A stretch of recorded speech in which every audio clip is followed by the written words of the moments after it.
हा कार्यक्रम चालू होता। त्यानंतर आता खेळाडूंचा परिचय माननीय लोकनेते माजी खासदार रामशेठ ठाकूर साहेब, आमदार महेश बालदी साहेब, आमदार प्रशांतदादा ठाकूर, जय म्हात्रे साहेब, माननीय अरुण शेठ भगत साहेब आणि इतर मान्यवर, उपमहापौर सौभाग्यवती प्रमिलाताई, युवा नेते माननीय श्री परेशदादा ठाकूर साहेब उत्साहात द्विगुणित करतायत। त्यांना शुभेच्छा देण्यासाठी सर्व मान्यवर या ठिकाणी उपस्थित आहेत आणि आता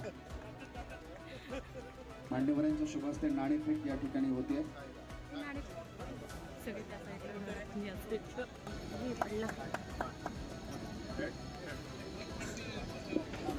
चला आपण